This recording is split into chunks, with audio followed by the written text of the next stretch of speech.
Romo Burhan yang luar biasa, kemudian juga teman-teman yang bergabung di Wihara Mahasampati, para upasaka, upasika, pandita, serta semua simpatisan maupun umat Buddha, dan juga yang tergabung juga di acara YouTube pada kesempatan ini maupun nanti waktu menonton dokumentasi acara ini. Saya ucapkan selamat bertemu dan semoga selalu sehat bahagia, tercapai semua harapan dan cita-citanya. Memang dalam kesempatan ini merupakan satu kesempatan yang baik karena sebetulnya saya secara pribadi sudah lama ya tidak pergi ke Wihara Mahasampati karena terakhir dulu masih dalam proses pembangunan. Dan sekarang gedung lantai 5 yang digunakan ini nampaknya sudah sangat luar biasa, megah sekali. Kemudian juga hiasannya juga bagus, lampu-lampunya juga bagus, dan orangnya juga hebat-hebat yang duduk di situ, yang luar biasa. Karena dulu waktu saya hadir di sana sih masih belum, semuanya belum ada, itu dulu masih proses pembangunan. Ya, jadi ini juga merupakan satu kesempatan kita bertemu secara virtual. Mudah-mudahan perjumpaan ini memberikan manfaat dan kebahagiaan. Apalagi tema yang dipilih oleh panitia dalam kesempatan ini sangat penting, yaitu Unlock Your Best Life. Seperti yang Romo Burhan sampaikan tadi, best life ataupun kehidupan yang terbaik, ini memang tiap orang berbeda-beda. Sehingga kita tidak bisa memaksakan orang best life-nya harus seperti ini. Tidak bisa. Harus seperti saya, tidak bisa. Atau saya harus mengikuti seperti Anda, tidak bisa. Karena best life itu yang dimaksudkan yang terbaik itu masing-masing pribadi sifatnya. Ada orang yang menganggap bahwa rumah tangga yang bahagia itulah best life-nya dia. Sehingga dia berupaya semaksimal mungkin untuk mencapai, mewujudkan harapan rumah tangga bahagia. Ada juga orang yang punya keinginan best life-nya itu adalah saya pokoknya sehat ya. Saya sehat, keluarga sehat, ya itu yang saya harapkan. Sehingga saya berusaha mencapai kesehatannya itu dengan berbagai olahraga, minum vitamin, dan lain sebagainya. Dan begitu sehat ya, ya inilah best life saya. Ada juga best life ataupun kehidupan yang terbaik itu adalah memperoleh pendidikan yang maksimal. Sehingga dia sekolah lagi, sekolah lagi, sekolah lagi, sehingga gelarnya mungkin menjadi 12 macam gelar atau 30 gelar. Pokoknya dia pengen sekolah karena itu menjadi satu pencapaian yang terbaik untuk dirinya. Nah, saudara-saudara, kita tentu juga sudah punya best life-nya masing-masing.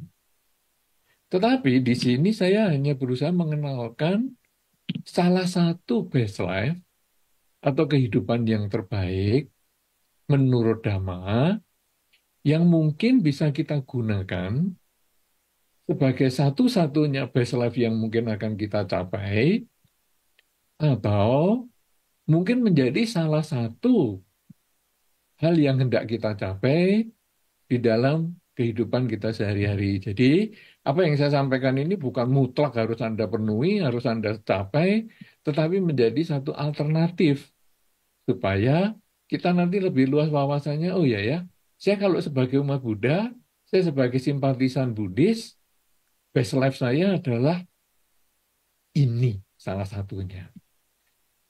Nah, saudara-saudara, sebetulnya best life di dalam Buddhis ini sering sekali kita dengarkan, sering sekali kita diingatkan, apalagi kalau waktu puja bakti misalnya, dan ada seorang biku misalnya, pasti ini diingatkan. Nah, mungkin hari ini kan hari Minggu ya, jadi mungkin tadi pagi juga ada kebaktian di Wihara Mahasampati, mungkin juga di wira-wira yang lain, yang pada umumnya hari Minggu ada puja bakti. Kalau Anda kebetulan di tempat Anda puja bakti itu ada seorang biku yang memimpin, kemudian umat biasanya meminta tuntunan sila. Nah, sehingga para biku memberikan tuntunan sila mulai dari Wandana, Namo Tassa, dan seterusnya. Kemudian Tisarana, Budang Saranang Gacami, Dhammang Saranang Gacami, dan seterusnya. Nah, kemudian lalu memberikan sila, Pancasila Buddhis, Panatipata, dan seterusnya. Di akhir tuntunan sila, seorang biku akan menyampaikan bahwa imani Pancasila Padani, silena Sugatingyanti, silena Boga Sampada, silena Niputingyanti, tasma silang wisudaye. Nah, dari kata-kata yang terakhir ini, sebetulnya kita bisa menjadikan sebagai best life kita sebagai umat Buddha. Kenapa demikian? Tadi saya sudah sampaikan bahwa best life itu berhubungan dengan tujuan hidup kita. Misalnya, best life saya adalah saya sehat. Jadi sebetulnya saya ingin sehat sebagai tujuan hidup saya. Kalau itu tercapai, maka itu menjadi kehidupan yang paling membahagiakan untuk saya. Paling baik untuk saya. The best. Saya ingin memiliki rumah tangga yang bahagia. Jadi itu tujuan saya berumah tangga. Sehingga kalau saya mencapai tujuan itu menjadi best life saya. Saya ingin memperoleh pendidikan yang maksimal yang ada di dunia ini. Sehingga saya belajar di sini, saya belajar di sana, sampai mungkin gelar saya 12 atau 15 atau sampai 30 misalnya, itu best life saya. Jadi, di dalam best life itu, sebetulnya adalah pencapaian tujuan hidup. Jadi yang kita katakan hidup menjadi terbaik atau best, the best-nya itu adalah kalau kita mencapai tujuan yang sudah kita tentukan. Karena itu tiap orang memiliki tujuan yang berbeda. Bahkan satu keluarga yang punya mungkin 5 anggota keluarga, ada ayah, ada ibu, kemudian ada anak, misalnya 3 orang misalnya anaknya, masing-masing mempunyai tujuan hidupnya sendiri. Sehingga ayah tidak bisa memaksakan kehendak best life-nya ibu adalah seperti ini, best life-nya anak pertama seperti ini, yang kedua gini, yang ketiga gini, tidak bisa. Masing-masing memiliki tujuan hidupnya sendiri, dan ketika tujuan hidup itu tercapai, maka masing-masing mencapai best life-nya. Ada kemungkinan tujuan hidup ini bisa bersama. Ya, misalnya tadi saya kepingin sehat, ayah pengen sehat, ibu pengen sehat, anak-anak pengen sehat. Nah, mungkin ada tujuan hidup yang sama, sehingga pencapaian best life-nya bisa sama. Tetapi tidak tertutup kemungkinan juga bahwa kita punya tujuan hidup yang berbeda. Karena itu, tadi saya sampaikan, tujuan hidup kita di dalam umat Buddha ataupun para simpatisan Buddhis ini, saya menyampaikan alternatif. Sehingga kalau kita cocok, kita ambil, mungkin menjadi milik kita bersama, best life-nya itu. Tapi kalau kita merasa, ya saya sebagian aja lah. Oh ya, enggak apa-apa. Karena saya mungkin punya tujuan hidup yang lain, yang mungkin mau saya capai lebih cepat daripada yang disampaikan di dalam kesempatan ini. Oh ya, enggak apa-apa juga. Atau bahkan, sudahlah nanti saya tunda aja. 10 tahun lagi mungkin saya pikirkan tujuan hidup yang saya sampaikan di kesempatan ini. Tidak problem juga, karena ini hanya alternatif. Nah, alternatif tadi disampaikan secara tradisi Buddhis adalah pada waktu kita meminta tuntunan sila. Yang intinya adalah Dengan merawat sila, silena boga sampada. Dengan merawat sila, saya memperoleh kesejahteraan. Ya. Dengan merawat sila, dengan silena sugating yanti. Dengan merawat sila, saya memperoleh kelahiran di alam bahagia. Silena nibuting yanti. Dengan merawat sila, saya punya kesempatan untuk menghilangkan kekotoran batin atau menyelesaikan kelahiran kembali. Nah, saudara-saudara, sekarang kita lalu melihat rumusan yang pertama tadi, yaitu Silena Sugating Yanti. Dengan merawat sila, kita terkondisi lahir di alam bahagia atau di alam surga. Wow, saya masih hidup, umur saya masih muda. Kenapa ya?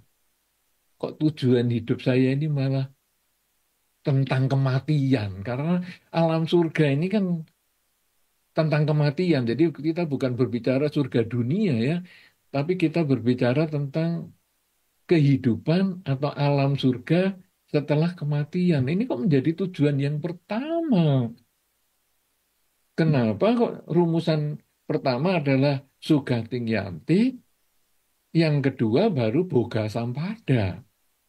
Ini apa nggak kebalik? Kan harusnya tujuan yang pertama itu kan kehidupan, kemakmuran, kesuksesan di kehidupan ini. Kenapa sekarang malah justru kelahiran di alam surga? Saudara-saudara, tentu kita lalu ingat bahwa di dalam Dhamma itu hukumnya adalah sebab dan akibat. Apa yang saya tanam, itulah yang saya akan petik buahnya. Jadi, kalau saya ingin terlahir di alam surga, silena sugating yanti, dengan merawat sila, saya terlahir di alam bahagia, maka berarti di kehidupan ini syaratnya saya harus merawat sila. Saya harus melakukan latihan pengendalian diri. Sila di dalam Dhamma disebut adalah Pancasila Buddhis, itu yang paling sederhana, yaitu tidak membunuh, tidak mencuri, tidak berzina, tidak bohong, dan tidak mabuk-mabukan. Dengan merawat kelima sila ini, saya terlahir di alam bahagia. Artinya, kita harus melakukan di kehidupan ini. Dan di kehidupan ini, di dalam Anguttara Nikaya disampaikan ada beberapa tujuan hidup yang kita bisa capai. Tidak mudah, tapi kita bisa capai. Apakah tujuan hidup yang kita bisa capai supaya kita bisa menjadi best life? Ya, karena ini kan kita temanya kan unlock your best life. Jadi bagaimana kita membuka kunci gembok tentang kehidupan kita yang berbahagia ini, gimana kita bukanya? Nah, kita lalu lihat dengan merawat sila, apa yang kita mau capai di dalam kehidupan ini? Di dalam Anguttara Nikaya disampaikan bahwa ada beberapa tujuan hidup kita yang tidak mudah tetapi bisa kita capai di kehidupan ini, yaitu kita bisa memperoleh kecukupan materi.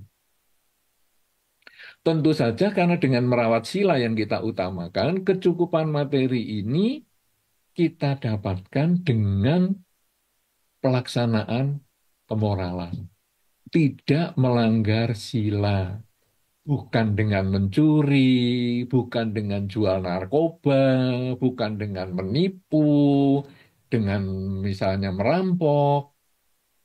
Tetapi dengan melaksanakan sila, kita berusaha bekerja dengan baik, sehingga kita bisa memperoleh kecukupan materi. Memang tidak mudah, tadi sudah saya sampaikan, tidak mudah tetapi bisa. Buktinya tidak mudah apa? Kita kadang-kadang kalau melihat di lingkungan kita ya, kita kemudian merenung, enak ya si A dan si B itu. Jadi koruptor, wah menyenangkan. Bisa korupsi sekian triliun, hukumannya tidak berat. Wow, kalau sekarang misalnya saya simpen sekian triliun ini di satu tempat yang tidak mudah ditemukan, kemudian saya ditahan sampai sekian lama, dengan beberapa uang ini nanti saya bisa melancarkan segalanya dan akhirnya saya keluar dari tahanan, saya masih punya sekian triliun. Mungkin sekian triliun, sekian puluh triliun, sekian ratus triliun, atau lebih banyak dari itu, enak. Nah, kadang-kadang kita lalu merenung, wah enak tuh, melanggar sila, kaya raya. Saya yang jalani sila, merawat sila dengan baik, si Lena tadi, merawat sila, kok hidup saya malah menderita. Nah, memang tidak mudah, tetapi disebut kecukupan ekonomi ini adalah cukup menurut kita. Jadi kalau tadi ada Romo Burhan berbicara tentang tolok ukur itu tadi ya, itu kecukupan ekonomi itu tolok ukurnya adalah setiap orang berbeda. Ada orang yang merasa satu minggu punya 5.000 rupiah sudah cukup. Tapi ada orang merasa satu minggu 5 juta saja kurang. 50 juta juga kurang. Nah, jadi tiap orang berbeda. Kadang-kadang kita sendiri bisa merasakan ya. Kita kalau kita renungkan baik-baik di kehidupan kita sehari-hari, saya misalnya punya uang tinggal 100.000. Kemudian untuk hidup satu minggu ini. Itu nanti uang 100.000 itu ya bisa cukup loh untuk seminggu ini. Entah gimana, apakah saya lebih banyak beli makanan instan yang tiap hari, yang murah, yang apa, tapi pokoknya bisa menyambung hidup. Tapi nanti begitu minggu depan saya dapat 200.000, saya lebih longgar membelanjakan materi itu. Nanti kalau saya punya uang 500.000 seminggu itu, saya lebih longgar lagi. Jadi sebetulnya semua jadi permainan konsep di pikiran kita. Uang berapa ya jadi cukup, uang banyak juga bisa menjadi nggak cukup. Karena itu, tahap yang pertama yang sulit dicapai tapi bisa dengan melaksanakan kemoralan itu adalah memiliki kesejahteraan atau kemandirian ekonomi. Itu yang nomor satu. Tidak mudah, apalagi dengan menjalankan sila. Tidak mudah, tapi bisa. Dan kalau kita tekun dengan pelaksanaan sila, akhirnya nyampe juga kemampuan kita untuk mewujudkan kemandirian ekonomi. Yang kedua, dengan melaksanakan sila, merawat sila, kalau istilahnya di dalam Dhamma, dengan merawat sila atau melaksanakan sila, kita memiliki kedudukan sosial yang mantap. Jadi, kedudukan sosial itu apa? Misalnya, salah satunya tadi Romo Burhan. Sebagai Romo, sebagai Pandita di Wihara Mahasampati. Itu adalah termasuk kedudukan sosial. Kemudian mungkin ada para upasaka, upasika. Itu juga termasuk kedudukan sosial. Atau ayah dan ibu. Ia juga termasuk kedudukan sosial. Di dalam keluarga dia sebagai ayah, sebagai ibu, sebagai anak. Itu adalah kedudukan sosial. Nah, dengan kita merawat sila, dengan melaksanakan sila, kita memiliki kesempatan untuk memperoleh kedudukan sosial yang lebih baik. Jadi misalnya seperti tadi kita berbicara tentang Romo Burhan yang sebagai pembawa acara sekaligus moderator acara ini. Kita bisa mempercayai Romo Burhan sebagai moderator, sebagai pembawa acara di dalam acara ini karena beliau memiliki pelaksanaan kemoralan yang baik. Beliau merawat sila sehingga beliau mempunyai kedudukan sosial yang baik. Nah, jadi setiap orang pada diri kita, lingkungan kita, tentu kita punya kedudukan sosial. Yang pertama tadi kemandirian ekonomi, yang kedua punya kedudukan sosial, yang ketiga dengan melaksanakan sila, merawat kemoralan, maka walaupun tidak mudah, kita bisa menjaga diri dengan penuh kehati-hatian agar kita punya kesehatannya bagus, umurnya kalau bisa juga lebih panjang. Sehingga mungkin kita punya keluarga bisa menemani anak-anak lebih lama, bisa menemani cucu lebih lama. Jadi kita menjaga kesehatan dengan baik. Nah, kalau kita sudah punya tiga hal ini, kemandirian ekonomi, kedudukan sosial yang baik, kemudian juga kesehatan sehingga umur kita bisa menjadi lebih panjang, maka kita gunakan semua fasilitas yang kita miliki ini tadi untuk melakukan kebajikan. Jadi, kemandirian ekonomi kita gunakan untuk melakukan kebaikan. Kedudukan sosial kita gunakan untuk melakukan kebaikan. Dan kesehatan, umur mau panjang atau pendek terserah, pokoknya kalau kita bisa menjaga kesehatan dengan baik, karena di dalam Dhamma disampaikan bahwa kita mau hidup sehari, tapi kalau kita melaksanakan Dhamma itu jauh lebih baik daripada yang hidup 1000 tahun misalnya. Nah, jadi kita walaupun usia misalnya sebentar, tapi kita menjaga kelakuan kita dengan baik, memanfaatkan kedudukan sosial kita dan ekonomi kita, maka kita punya potensi. Nah, ini yang keempat tujuan tadi di dalam Anguttara Nikaya.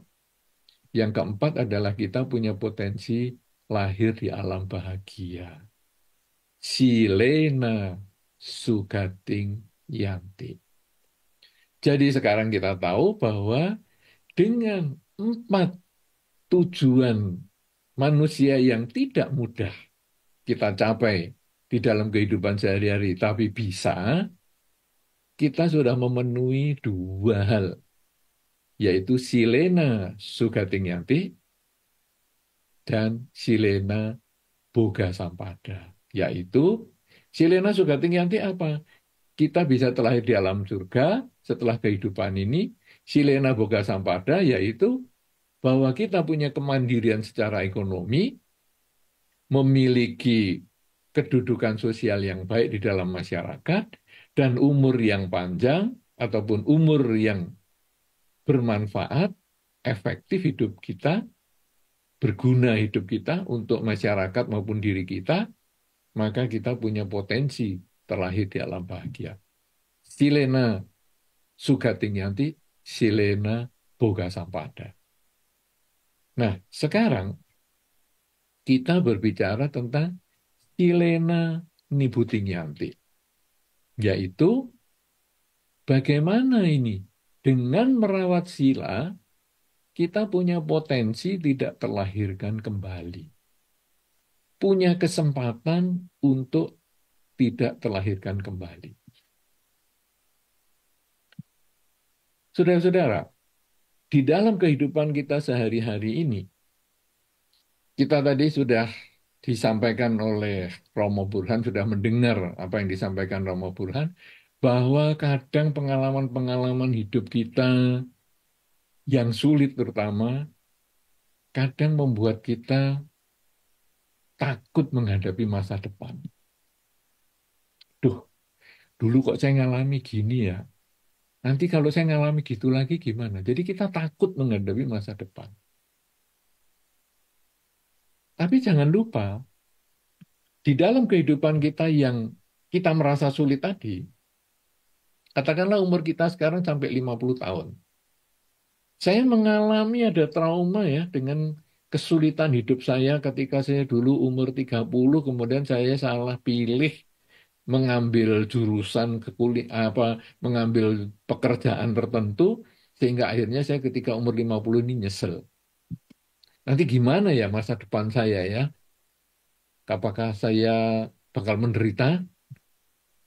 Itu yang tadi Romo Burhan sampaikan kan semacam itu. Jadi ada ketakutan kita. Sehingga kita gimana nih bisa best life-nya kita bisa diwujudkan. Saudara-saudara, kita memang katakanlah tadi umurnya 50. Tapi apakah dalam 50 tahun kehidupan kita ini, kita itu selalu menderita 100%? Tentu kita itu ada hal-hal tertentu di waktu-waktu tertentu yang kita tidak terlalu menderita. Sehingga kita perlu menyadari bahwa hidup kita ini timbul dan tenggelam. Ada suka, ada duka. Ya, kalau di dalam Dhamma kan disampaikan ada untung, ada rugi, suka, duka, dipuji, dicela, memperoleh pangkat, dipecat, dan seterusnya itu banyak sekali sebetulnya. Cuman hanya disebutkan kalau dalam Dhammanya 8, sebetulnya itu semua adalah selalu berubah. Jadi tidak mungkin kita itu senang, terus bahagia, terus tidak. Tidak mungkin juga kita menderita terus. Tapi pasti ada suka, duka, untung, rugi, dipuji, dicela, dan dipecat maupun memperoleh pangkat. Ini selalu bergelombang seperti itu. Nah, menyikapi hal itu kita hendaknya punya pola pikir bahwa saya hendaknya mensyukuri bahwa saya itu juga punya titik-titik tertentu kebahagiaan. Jadi aduh untung ya, saya punya karma baik masih cukup ini. Sehingga saya bisa merasakan kebahagiaan seperti ini. Cara mensyukuri bagaimana? Ya, kita menyebutkan kata yang paling sederhana, syukurlah, untunglah. Sehingga misalnya, duh kemarin saya ditipu 500.000, syukurlah cuma 500.000. Untunglah cuma 500.000, nggak sampai 1 juta. Kita bersyukur pada hal-hal baik yang masih kita miliki, tidak menyesali hal-hal buruk yang sudah terjadi. Supaya apa? Supaya kita siap menghadapi masa depan. Kalau kita tadi seperti yang disampaikan Romo Burhan tadi bahwa saya ini pengalaman-pengalaman masa lalu yang menderita itu membuat saya takut dengan masa depan, maka kita tidak pernah maju karena kita hanya berpikir tentang hal-hal yang buruk itu. Padahal dengan kata syukurlah, saya cuma rugi 500.000, cuma ditipu 500.000, nggak sampai 2 juta, kita lebih tenang ngadepi itu. Tetapi ini berbicara tentang keputusan loh. Dulu, aduh, kok tahun segitu saya bikin pabrik ya kan membuat saya jadi menderita. Kita lalu teruskan juga bahwa pada saat itu saya bukan tukang ramal. Saya tidak tahu apa yang akan terjadi saat ini. Jadi keputusan itu hanya menjadi pelajaran. Kalau keputusan itu dulu salah, ya saya sekarang perbaiki saat ini. Saya tidak mungkin bisa kembali ke masa lalu karena saya bukan peramal. Kalaupun peramal pun hanya tahu yang lalu dan dia tidak bisa memastikan yang akan datang. Peramal itu hanya membayangkan kalau kamu melakukan ini, nanti mungkin akan seperti itu di masa depan. Tapi tidak pasti seperti itu.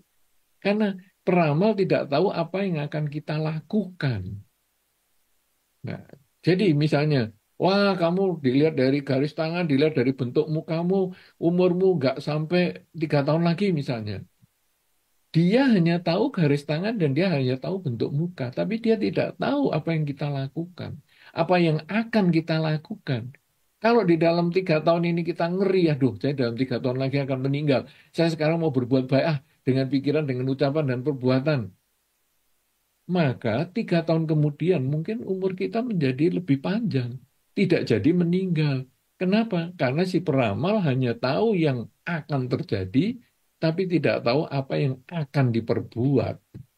Nah, demikian pula di dalam kehidupan kita sehari-hari. Kalau saya tadi sudah melakukan keputusan yang salah, jadikanlah itu pengalaman karena saya memang tidak tahu apa yang akan terjadi.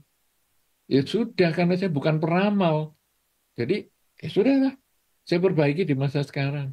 Nah, jadi ini supaya kita tahu bahwa apa yang tadi disampaikan Romo Burhan tadi yang menjadi bagian yang mungkin terkunci di dalam kehidupan kita tidak mencapai best life, yaitu bahwa kita merasa keputusan saya yang dulu salah, pengalaman-pengalaman hidup saya yang lampau itu sudah salah, maka kita jalani dengan marilah kita mensyukuri apa yang sudah terjadi, walaupun rugi. Ya, kalau kita kerja kita berbicara rugi, rugi 500.000, rugi 5 juta, rugi 500 juta. Aduh, masih syukur cuman segitu. Belum sampai misalnya rugi 1 miliar misalnya. Jadi rugi 500 juta ya sudahlah, belum sampai 1 miliar. Dengan cara itu membuat batin menjadi lebih tenang, lebih siap kita menghadapi masa depan. Itu ya yang kita harus persiapkan. Nah, dari mana kita bisa mendapatkan wawasan-wawasan semacam itu?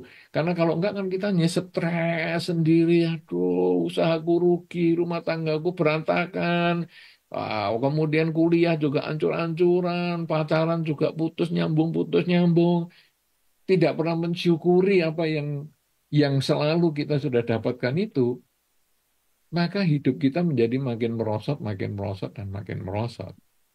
Tetapi di dalam anggota Nikaya yang lain juga disampaikan bahwa ada cara-cara untuk meningkatkan kualitas diri. Nah, ini nanti kita akan masuk pada pembahasan tentang Silena Nibutingyanti. Dengan merawat sila, kita punya potensi untuk terbebas dari kelahiran kembali. Nah, bagaimana ini sekarang? Di dalam Anguttara Nikaya disampaikan bahwa ada hal-hal yang kita perlu lakukan di kehidupan ini. Yang pertama, kita perlu mencari sumber-sumber informasi untuk meningkatkan kualitas diri. Nah, sumber-sumber informasi apa ini? Banyak. Kalau yang paling umum, yang ada di gadget kita, HP kita, yaitu media sosial. Jadi media sosial ini tempatnya kita bersosialisasi, bergabung dengan banyak pihak sebagai sumber informasi. Sehingga kita dari WA, wah sering dapat mungkin forwardan atau apa ya, diteruskan. Penerusan dari teman kita si A, si B, si C, wah tentang macam-macam. Baik berupa artikel ataupun video dan lain sebagainya. Kemudian dari mungkin ada Facebook, dari Instagram, dan lain-lain. Kemudian juga kita membaca buku, bagi Anda yang suka membaca. Kemudian tentu Anda ke wihara, itu termasuk juga sumber informasi. Ya, seperti sekarang ini Anda duduk manis di wihara, ya itu juga termasuk untuk mencari sumber informasi. Kemudian juga tadi mungkin Anda ikut puja bakti, kemudian mendengarkan ceramah dhamma, itu juga termasuk sumber informasi. Jadi, nomor satu kita mencari sumber informasi. Supaya apa? Supaya kita punya peningkatan kualitas diri. Sumber informasi ini jangan asal ya, tapi kita harus memilih sumber informasi yang mendukung kurangnya ketamaan, kurangnya kebencian, dan kurangnya kegelapan batin. Kenapa? Karena kita berbicara tentang pelaksanaan kemoralan ataupun silena nibutingyanti. Jadi dengan merawat sila, kita punya kesempatan untuk tidak terlahir kembali. Jadi ini konteksnya kita adalah tentang konteks kebajikan. Ya. Nah, sekarang kita sudah tahu. Saya kalau mendapat WA pesan yang isinya misalnya menghasut, wah ini Misalnya, wihara ini pengurusnya begini, begini, begini. Saya membaca, kemudian saya tanya pada diri saya sendiri, timbul nggak ketamaan saya? Timbul nggak kebencian saya? Timbul nggak kegelapan batin saya? Kalau saya timbul ketamaan, kebencian, dan kegelapan batin akibat artikel itu, maka artikel itu saya hilangkan, saya delete, saya hapus. Tapi mungkin saya mendapat terusan atau forwardan artikel yang isinya tentang pelaksanaan kemoralan, misalnya.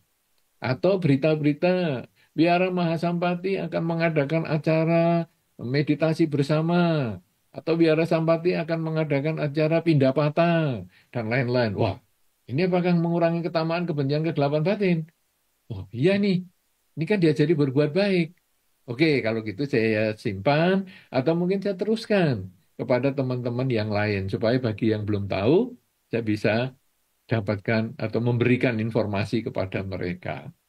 Nah, jadi kita harus berhubungan, bergabung dengan sumber-sumber informasi, baik itu media sosial, baik itu buku, baik itu wihara, baik itu para biku, baik itu samanera, baik itu pandita, upasaka, upasika, bahkan itu teman-teman semua, itu semua adalah sumber informasi. Tinggal kita sekarang mengarahkan informasinya adalah untuk mengurangi ketamaan, kebencian, dan kegelapan batin. Setelah kita berkumpul dengan orang-orang ataupun sumber-sumber informasi tersebut, maka kita lalu merenungkan informasi yang kita peroleh. Jadi pertama yang direnungkan tadi adalah ini mengurangi ketamaan, kebencian, kegelapan batin nggak? Mengurangi, oke saya simpan, saya pelajari, dan saya teruskan kepada teman-teman yang lain. Kalau tidak mengurangi, malah menambah kebencian, misalnya isinya menghasut, pengurus wihara ini begini-begini, ayo kita demo misalnya. Oh, ini saya delete saja, karena ini menambah ketamaan, kebencian, dan kegelapan batin. Saya abaikan. Kemudian, sekarang, kalau kita ini sudah memahami seperti itu, lalu kita sekarang pilih yang sesuai, yang untuk mengurangi ketamaan, kebencian, kegelapan batin. Kita simpan, kita ingat-ingat. Kalau perlu ya di save, kalau di WA ya kita kasih bintang supaya nanti tidak terhapus. Kemudian kita coba, bisa nggak saya melakukan ini? Jadi yang pertama tadi kita berkumpul dengan sumbernya, kita dengarkan sumbernya, ataupun kita pakai, kita dapatkan semua sumber itu, entah dari orang, dari buku, dari media sosial, dan sebagainya, dari biku, dari wihara, dari mana saja, kita kumpulkan, kemudian kita renungkan, bermanfaat atau tidak untuk mengurangi ketamaan, kebencian, kegelapan batin kita, dan akhirnya kita praktekkan. Kalau itu untuk mengurangi ketamaan, kebencian, kegelapan batin, praktekkan. Selain dipraktekkan, dievaluasi juga. Kira-kira bermanfaat nggak ini? Apakah saya ada sesuatu yang mau saya tingkatkan lagi? Kalau ada kekurangan, ya saya tingkatkan. Kalau ada hal-hal yang sudah berlebihan, saya pertahankan. Kalau ada hal yang baik, saya pertahankan. Dengan cara seperti itu, maka kita kemudian semakin baik kualitas batin kita. Karena selain kita mendengar, kita melaksanakan, kita mengevaluasi. Nah, inilah yang mengkondisikan kualitas batin kita meningkat. Kalau kualitas batin kita meningkat, potensi pencerahan itu bisa didapat. Kenapa demikian? Karena potensi pencerahan itu sistemnya kan kita belajar, kemudian ini berhasil nggak? Wah, ini saya harus perbaiki nih. Kalau ada kekurangan saya perbaiki, kalau ada peningkatan atau ada kebaikan, saya harus tingkatkan terus. Jadi kita berusaha untuk belajar dan belajar dan belajar. Sama dengan seperti Pangeran Siddhartha, bagaimana bisa beliau mencapai pencerahan? Karena beliau belajar. Pertama ya belajar dengan dua pertapa, Udakara Maputa dan Alara Kalama. Wah, sudah berhasil seperti ini, kualitasnya sudah meningkat seperti ini, tapi kok belum sesuai dengan yang saya harapkan. Oke, saya belajar ulang, belajar sendiri sekarang. Ya, belajar sendiri. Jadi gimana ya supaya saya ini bisa berhasil? Saya sudah mengikuti dua guru yang hebat, tapi kalau saya nggak berhasil, berarti ada cara yang tidak tepat nih. Nah, ini kan evaluasi. Cara yang nggak tepat ya. Saya sudah belajar sama guru yang hebat loh. Udah Karamaputra dan Alara Kalama ini bukan orang main-main pada zaman itu. Ini sudah guru hebat. Tapi kok saya nggak berhasil ya? Saya kok belum sampai best life saya. Nah, ini saya harus unlock ini best life saya. Gimana? Saya jalani sendirilah. Risikonya apa? Risikonya ditinggal teman-teman. Lima pertapa yang lain. Tapi nggak apa-apa. Karena saya berusaha untuk mencapai best life saya. Yang berbeda dengan best life-nya orang. Nah, lima pertapa yang lain itu mungkin best life-nya dia berbeda. Makanya, ya sudahlah dia pergi, ya nggak apa-apa. Dia jalani sendiri. Dari hasil evaluasi itu, dia coba lagi, coba lagi, coba lagi. Sampai beliau itu, wow, bisa berpuasa dengan cara yang luar biasa sekali. Sampai akhirnya perut dipegang, bisa terpegang punggung, punggung dipegang, bisa terpegang perut. Beliau akhirnya, wah ini juga harus dievaluasi lagi. Ternyata bukan satu ekstrim, misalnya untuk memuaskan diri, bukan ekstrim untuk berkeras dengan diri supaya sampai ancur-ancuran, tetapi ternyata jalan tengah. Nah, inilah sebetulnya hasil dari evaluasi. Beliau sebetulnya sudah berkumpul nih, mencari sumber informasi.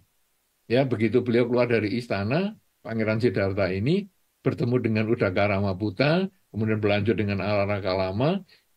Sebetulnya beliau berkumpul dengan sumber informasi.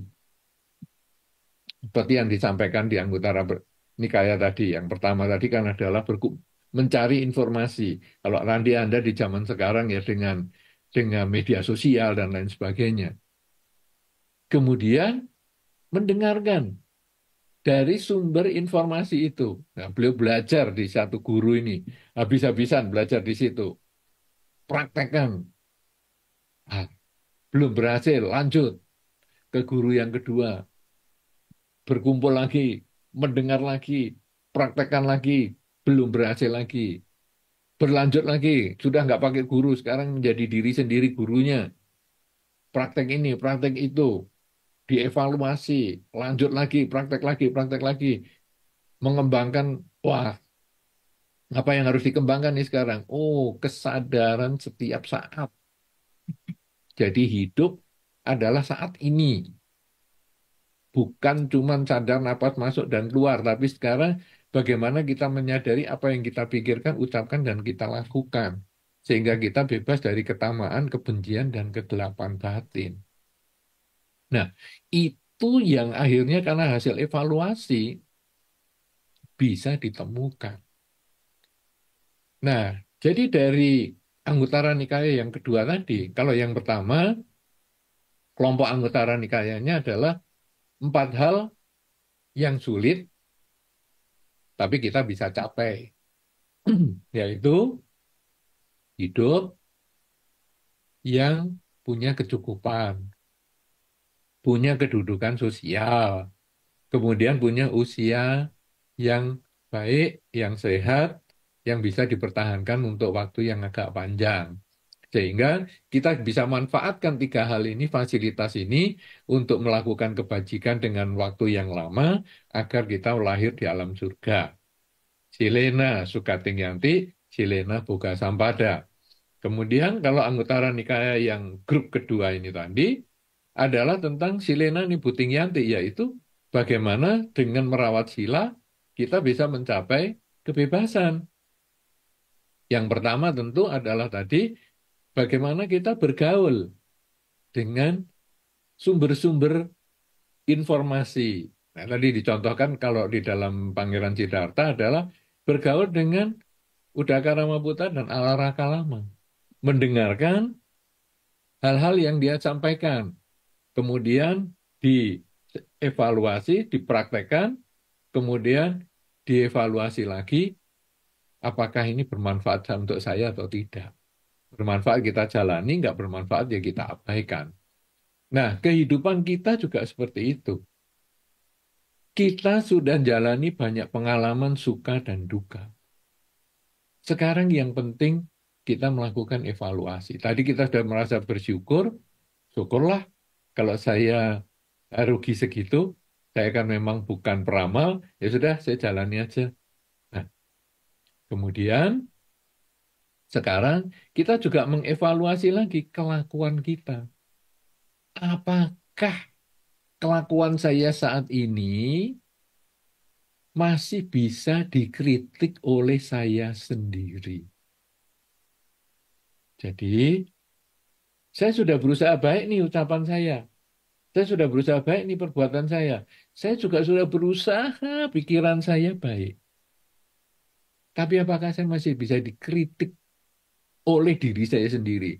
Artinya kalau malam kita lalu merenung, aduh saya tadi kok mikir kayak gitu sih ya. Saya tadi kok ngomong kayak gitu sih. Kok saya tadi berbuat seperti itu sih. Nah, jadi kita mulai mikir seperti itu. Kalau saya sudah bisa bebas dari kritikan diri saya, maka saya tanya kepada orang lain juga yang saya anggap lebih bijaksana. Bisa nggak dia ngeritik saya? Karena kadang-kadang saya sudah merasa sempurna nih. Tapi orang mengatakan, kamu ini kok masih gini sih? Kamu kenapa sih ngomongannya seperti itu? Ngapa sih pikiranmu seperti itu? Oh, berarti aku masih kurang benar. Dengan cara seperti itu aja, membuat kita menjadi lebih baik. Dan semakin sering kita mengevaluasi kelakuan kita, membuat kita terkondisi untuk menyadari apa yang kita pikirkan, menyadari apa yang kita ucapkan, menyadari apa yang kita lakukan, selalu kita belajar sadar setiap saat, yang kalau dalam istilah di wihara namanya meditasi, tapi bukan hanya duduk diam, tetapi sebetulnya sadar pada waktu kita berpikir, berbicara, dan berbuat, secara bertahap ketamaan, kebencian, dan kegelapan batin kita menjadi berkurang. Kenapa bisa berkurang? Karena ketamaan dan kebencian itu berasal dari kegelapan batin. Kegelapan batin itu adalah kelambatan kita menyadari hidup itu berubah. Jadi kita terlambat. Kita tahu hidup itu berubah, tapi kita terlambat menyadari. Misalnya saja, orang ini kok sekarang merengut sama saya? Biasanya padahal dia tersenyum sama saya. Kita terlambat menyadari bahwa dia kan bisa berubah. Dulu tersenyum sama saya, hari ini mungkin dia sedang stres, jadi nggak tersenyum. Kita terlambat menyadari dan kita emosi. Kamu kok sekarang nggak tersenyum sama saya? Pikirannya hanya kamu yang bisa nggak tersenyum, saya juga bisa. Nah, jadi akhirnya kejahatan dibalas dengan kejahatan. Padahal kalau kita menyadari lebih cepat bahwa hidup itu berubah, maka kebencian seperti itu tidak ada. Kita benci dengan orang yang tidak senyum sama saya tadi. Saya tamak dengan senyumannya dia, dan saya benci dengan dia tidak tersenyum. Kenapa? Karena saya tidak sadar, terlambat kesadaran saya melihat perubahan dia. Tapi begitu saya biasa evaluasi lebih cepat, menyadari apa yang saya pikirkan, ucapkan, dan lakukan, maka ketika dia tidak senyum, oh ya, hidup kan memang berubah. Ya sudahlah. Nah, kita bisa mulai mengendalikan ketamaan kita dan kebencian kita. Karena kita tahu hidup itu berubah. Kegelapan batin kita mulai kita bisa kikis sedikit demi sedikit. Kalau sudah seperti itu, maka di dalam kehidupan kita ini makin sedikit keterlambatan kita pada hidup yang tidak kekal, batin menjadi lebih tenang menghadapi perubahan. Apapun di lingkungan kita ini sebetulnya adalah netral. Tidak ada yang membuat kita suka, tidak ada yang membuat kita tidak suka. Semua adalah netral. Kita suka karena sesuai dengan keinginan kita. Kita tidak suka karena tidak suka, tidak sesuai dengan keinginan kita. Semuanya permainan keinginan. Lingkungan kita ini menjadi objek keinginan kita. Kendaraan ini saya suka. Kenapa? Karena sesuai dengan keinginan saya. Kendaraan itu, merek itu saya nggak suka. Kenapa? Karena kendaraan itu tidak sesuai keinginan saya. Jadi kendaraannya netral. Tapi karena keinginan kita, dia menjadi ada suka dan tidak suka. Perumahan itu saya suka karena sesuai dengan keinginan saya. Perumahan di sana saya nggak suka karena tidak sesuai keinginan saya. Orang ini saya suka karena orang ini sesuai keinginan saya. Orang itu saya nggak suka karena tidak sesuai keinginan saya. Jadi ini terus seperti itu. Cuaca ini saya suka karena cuaca ini sesuai keinginan saya. Cuaca itu saya nggak suka karena nggak sesuai keinginan saya. Terus, nggak ada habisnya. Jadi kalau kita sekarang bisa mengendalikan keinginan kita karena kita tidak lagi terlambat menyadari hidup yang berubah, maka kita bisa melihat semua itu dengan batin yang netral. Jadi perlengkapan elektronik itu tadi ya netral, kendaraan netral, rumah di sana ya netral, semuanya netral. Si A, si B, si C juga netral. Begitu batin selalu tenang seimbang, maka tercapailah silena Nibuting Yanti. Silena Nibuting Yanti atau merawat sila itu bisa mencapai kebebasan dari ketamaan kebencian kegelapan batin, itu ada di kehidupan ini juga. Jadi tidak harus nunggu sampai meninggal. Yang menunggu sampai meninggal itu hanya terlahir di alam bahagia. Silena Sugating Yanti. Tapi Silena Boga Sampada, Silena Nibuting Yanti, itu tidak harus sampai meninggal. Jadi Anda bisa mencapai puncak kehidupan Anda, best life Anda, di dalam kondisi ekonomi yang baik, status sosial yang baik, kemudian juga usia yang baik, itu di kehidupan ini. Anda bisa mencapai pencerahan Silenas Nibutingyanti, itu juga di kehidupan ini juga. Karena itu, unlock your best life.